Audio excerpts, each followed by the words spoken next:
حضرت نوح علیہ السلام کا واقعہ۔ حضرت آدم علیہ السلام کے بعد قریب 1000 سال تک قوم توحید پر قائم رہی، مگر اس کے بعد یہ قوم بت پرست بن گئی اور بتوں کو پوجنے لگی۔ اس قوم کو صحیح راہ پر لانے کے لیے اللہ تعالیٰ نے حضرت نوح علیہ السلام کو اس قوم پر پیغمبر بنا کر بھیجا، اور اللہ نے فرمایا کہ اس قوم کو سمجھاؤ اور عذاب کے بارے میں بتاؤ اور ڈراؤ، جس سے کہ یہ قوم بت پرستی چھوڑ کر ایک اللہ کی عبادت کرے۔ حضرت نوح علیہ السلام نے ایسا ہی کیا جیسا کہ اللہ تعالیٰ نے فرمایا تھا۔ وہ قوم کو سمجھانے کے لیے جگہ جگہ تبلیغ کے لیے جاتے تھے اور لوگوں کو توحید کے بارے میں بتاتے تھے، اور ان کو اللہ تعالیٰ کے خوفناک عذاب کے بارے میں بتاتے تھے اور دردناک عذاب سے ڈراتے تھے۔ وہ رات دن اسی کام میں لگے رہتے تھے، مگر کوئی بھی شخص ان کی بات نہیں مانتا تھا، بلکہ یہ لوگ حضرت نوح علیہ السلام کو پتھر مارتے تھے اور برا بھلا کہتے تھے۔ اتنی تکلیفوں کے بعد بھی حضرت نوح علیہ السلام نے ان کو سمجھانے کا کام نہیں چھوڑا۔ اس طرح وہ 950 سال تک تبلیغ کرتے رہے۔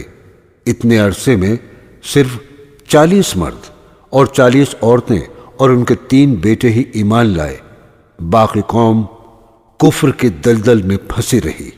حضرت نوح علیہ السلام جب لوگوں کو سمجھاتے سمجھاتے تھک گئے اور ان کے صبر کا پیمانہ لبریز ہو گیا، تب انہوں نے اس قوم کے لیے بد دعا کی، اے اللہ، اس قوم کا ایک بھی بچہ اور زمین پر ایک بھی گھر نہ چھوڑ، سب تباہ کر دے، برباد کر دے۔ اللہ تعالیٰ نے حضرت جبرائیل علیہ السلام کو حضرت نوح علیہ السلام کے پاس بھیجا۔ انہوں نے آ کر کہا، اللہ تعالیٰ فرماتا ہے تم ایک کشتی بناؤ، میں بہت جلدی دردناک عذاب دینے والا ہوں۔ حضرت نوح علیہ السلام نے ایسا ہی کیا۔ وہ کشتی بنانے میں لگ گئے۔ قوم کے لوگ ان کو کشتی بناتا دیکھتے تو ان کا مذاق اڑاتے اور کہتے تھے، یہاں خشک زمین ہے اور یہاں نہ تو کوئی دریا ہے نہ کوئی نہر، یہ کہاں پر چلے گی؟ کیا یہ ہوا میں اڑے گی؟ لیکن حضرت نوح علیہ السلام کشتی کو تیار کرنے میں لگے رہتے تھے۔ جب کشتی بن کر تیار ہو گئی تو اللہ تعالیٰ نے فرمایا کہ اے نوح، جب تمہارے جلتے ہوئے تنور سے پانی ابلنے لگے تب تم سمجھ جانا کہ عذاب شروع ہو گیا ہے۔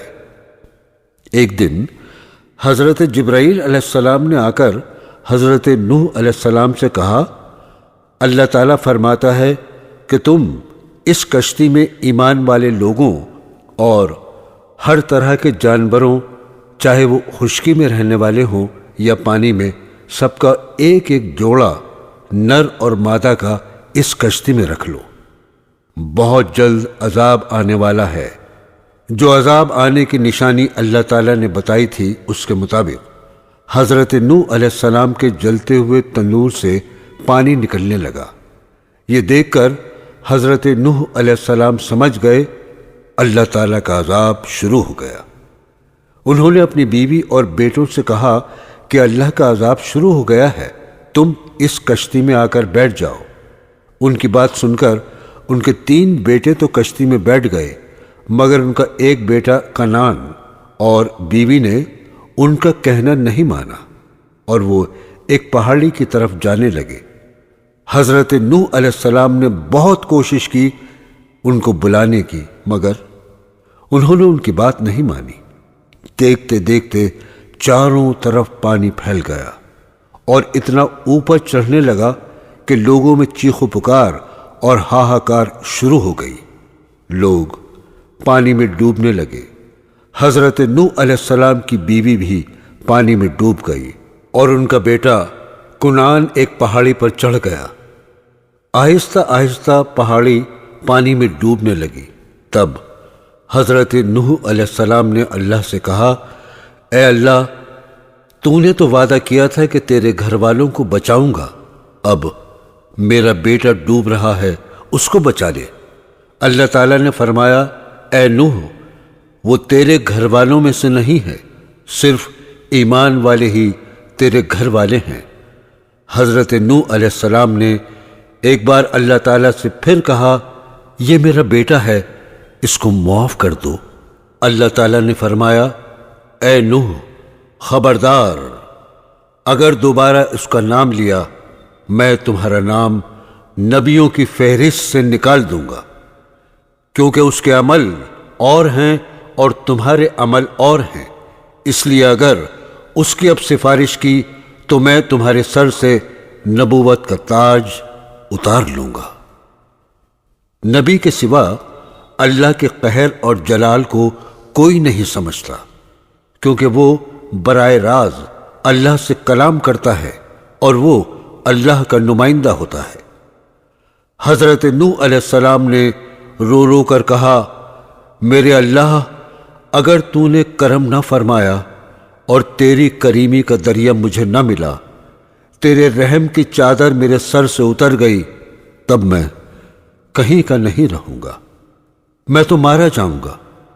تیرا کرم مانگتا ہوں، تیری بے نیازی کا صدقہ مانگتا ہوں۔ اے رحیم، رحم فرما مجھ پر، مجھ سے بہت بڑی غلطی ہو گئی، مجھ کو معافی عطا کر۔ یہ اس نبی کی بات ہے جس کا ذکر قرآن پاک میں سب سے زیادہ مرتبہ آیا ہے، اور قرآن پاک میں 29ویں پارے میں ان کے نام سے سورہ نوح آئی ہے۔ یا اللہ، ہم سب کا عقیدہ درست ہو جائے، یقین درست ہو جائے، اللہ کے قرآن پر ہمارا یقین جم جائے، ہمارا ایمان مضبوط ہو جائے۔ یا اللہ، ہم سب کو نیک عمل کی توفیق عطا فرما، آمین ثم آمین۔ ایسے ہی معلوماتی واقعات کے لیے ہمارا چینل ضرور سبسکرائب کریں اور بیل آئیکن دبانا نہ بھولیں، تاکہ ہر نئی آنے والی چیز کا